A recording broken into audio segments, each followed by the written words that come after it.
yang tidak mau diajak kerjasama tidak apa-apa. Kalau ada yang mau nonton di pinggir jalan, silakan jadi penonton yang baik. Tapi kalau sudah tidak mau diajak kerjasama, ya jangan mengganggu. Orang lagi mau kerja kok. Kita mau kerja.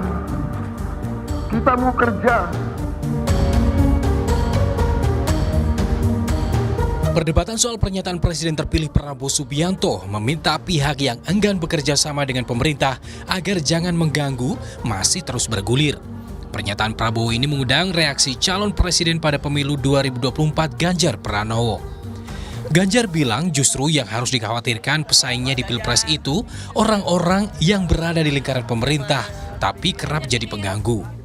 Sebaliknya, pihak-pihak yang berada di luar pemerintahan justru bisa saja membantu karena akan mengingatkan jalannya pemerintahan berada di jalur yang benar, termasuk kritik dari masyarakat sipil. Tidak ingin bekerja sama untuk jangan jadi pengganggu gitu mas. Iya, yang bekerja sama aja bisa ganggu loh, saya ingetin loh ya. Jangan sampai kemudian yang di dalam malah mengganggu. Umpama kita ingin menciptakan pemerintah bersih, tapi korupsi di dalam itu mengganggu. Yang di luar jangan-jangan malah membantu karena mengingatkan yang baik gitu. Dan check and balances akan berjalan. Dan kalau kemudian partai politik katakan tidak ikut di pemerintahan, masyarakat sipil tidak ikut di pemerintahan. Masyarakat sipil bisa loh memberikan catatan-catatan kritis. Jadi kita mesti membuka ruang check and balances itu, tapi betul kalau mengganggu itu artinya destruktif, saya setuju, jangan. Di sisi lain, Ketua Umum Partai Golkar Erlangga Hartarto mempersilahkan jika ada pihak yang tidak ingin bergabung di pemerintahan Prabowo Gibran. Erlangga menganggap parpol oposisi wajar dalam siklus pemerintahan di Indonesia.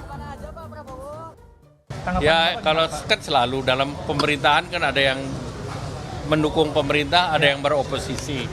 Yang tidak mau ikut namanya oposisi. Ya silakan aja, kalau oposisi ruangnya kan ada di parlemen.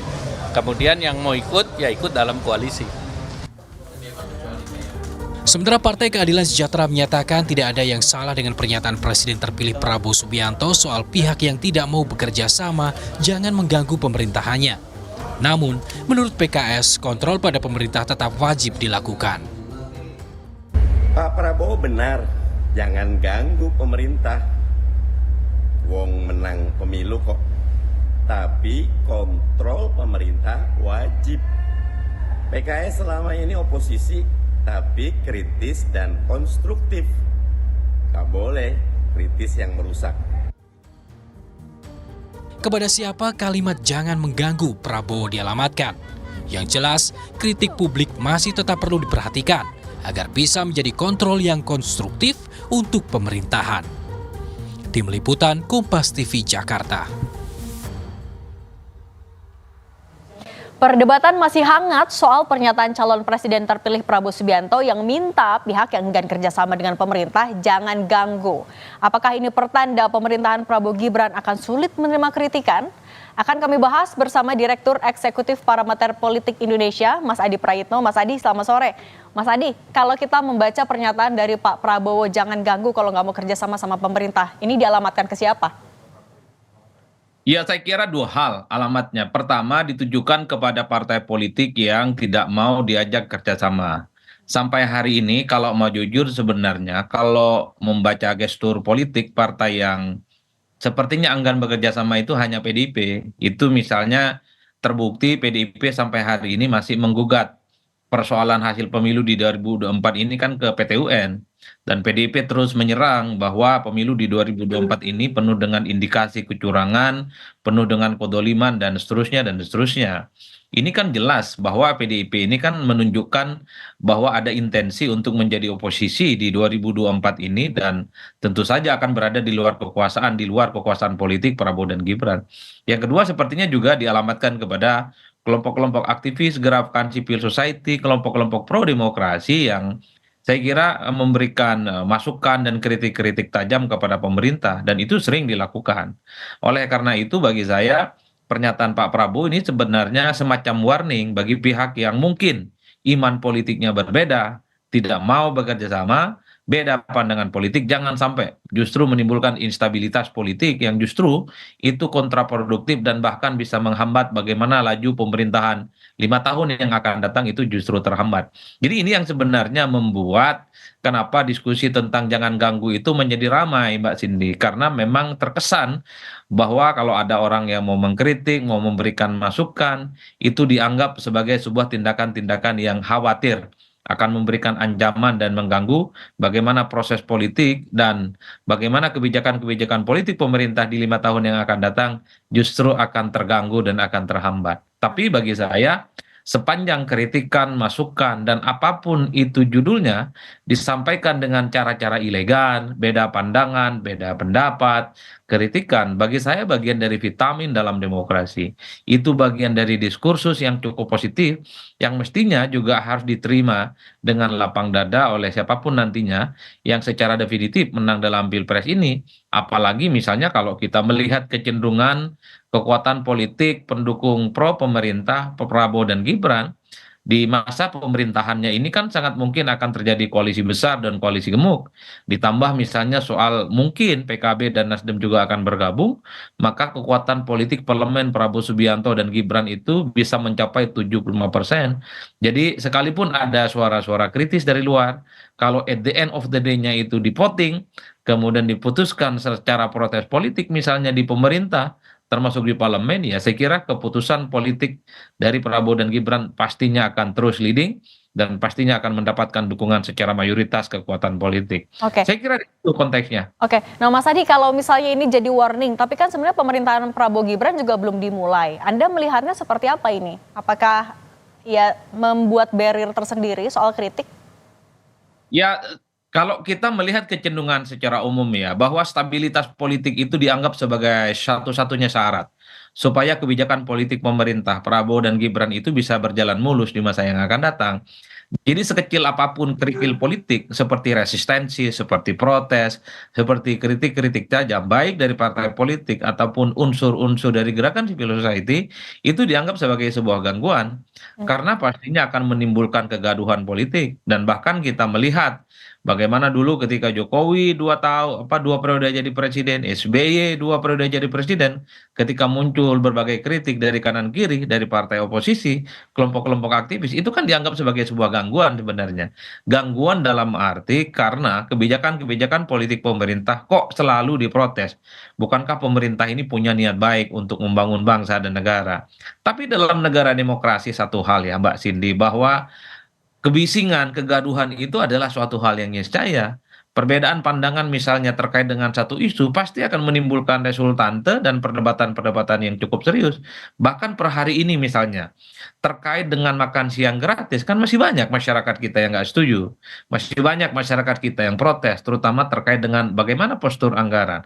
Termasuk misalnya soal susu gratis, kan masih banyak juga kelompok-kelompok yang tidak setuju karena dinilai sebagai sebuah kebijakan yang justru ini akan membebani keuangan negara. Dalam konteks itulah mestinya ketika ada dialektika, ada feedback dan ada masukan terkait dengan kebijakan-kebijakan politik pemerintah, mestinya ini dianggap sebagai masukan yang biasa-biasa saja. Oke, Toh, nah, toh Mas Adi. keputusan politik pemerintah itu nanti akan di voting kok di DPR dan mayoritas DPR itu bisa dipastikan ke depan lebih banyak pro Oke. kepada Prabowo dan Gibran. Oke, Mas Adi, kalau Pak Ganjar kan juga udah komen, katanya justru yang suka mengganggu ini ada di dalam pemerintahannya sendiri. Mas Adi membacanya gimana?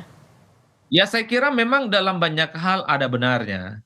Karena kalau kita melihat dari realitas politik di zaman SBY periode pertama dan periode kedua, banyak partai-partai politik pendukung SBY itu justru menjadi oposisi dari dalam. Misalnya ketika ada isu kenaikan BBM, kebijakan-kebijakan politik yang dianggap tidak pro rakyat, kebijakan politik yang tidak populis, sejumlah partai politik pendukung SBY saat itu kan banyak yang menolak, salah satunya PKS menolak. Padahal PKS berada di dalam kekuasaan. Nah ini sepertinya yang mau di-deliver oleh Ganjar. Bahwa sekalipun ada partai politik yang mendukung pemerintah, bukan tidak mungkin partai-partai itu yang justru akan yang menjadi hambatan dan rongrongan dari dalam. Begitupun kebijakan politik di zamannya Pak Jokowi. Ada partai politik yang sikap politiknya berbeda dengan sikap politik pemerintah. Dan ini adalah cacat bawaan dalam sistem presidensialisme multipartai.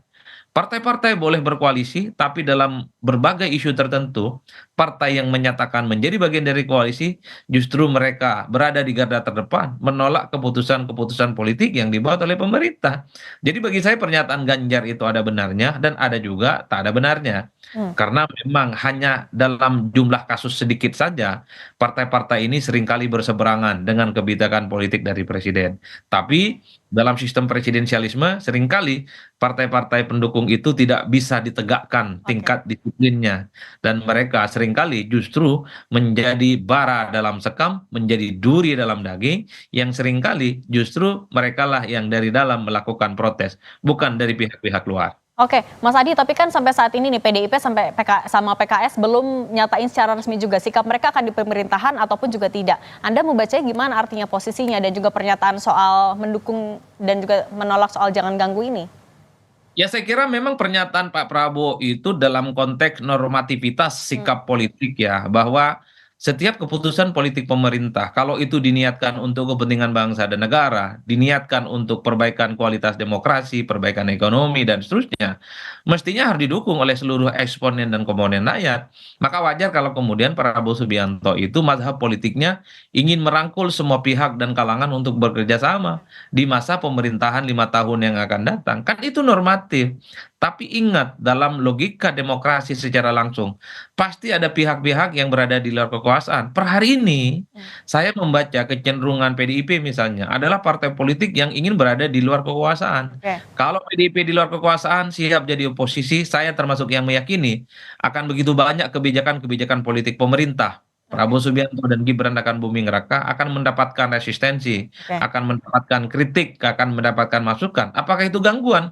Bagi saya bukan gangguan, tapi sekedar semacam dialektika wacana. Oke. Itulah hakikat dalam sebuah pemilihan presiden secara langsung. PKS ada kecenderungan ingin kerjasama dan ingin diajak berkoalisi dengan Prabowo, tapi sepertinya Prabowo tidak terlampau tertarik mengajak PKS untuk berkoalisi. Oke, Mas Adi, singkat saja, artinya catatan apa yang bisa Anda berikan dalam konteks komunikasi politik baik untuk elit, publik, Prabowo Gibran saat nantinya mereka resmi berada di dalam pemerintahan atau ada memegang kendali kekuasaan?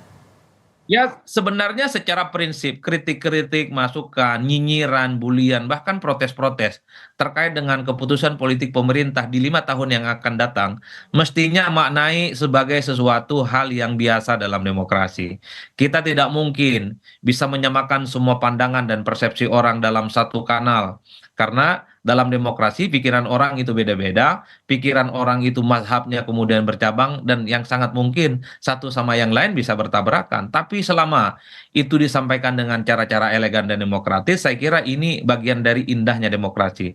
Dan yang kedua dan yang paling penting bagi saya, pendukung Prabowo dan Gibran, saya termasuk yang meyakini kalau Nasdem dan PKB juga dirangkul, maka kekuatan politik mereka mencapai 75%. Oke. Jadi apapun bisa di voting di parlemen, apapun bisa di voting terkait dengan kebijakan-kebijakan, dan bisa dipastikan partai-partai pendukung pro pemerintah akan memenangkan setiap apapun isu-isu nanti yang akan diputuskan. Oke. Mas Adi Praetno, Direktur Eksekutif Parameter Politik Indonesia, terima kasih sudah berbagi di Rumah Pemilu. Sehat selalu, Mas.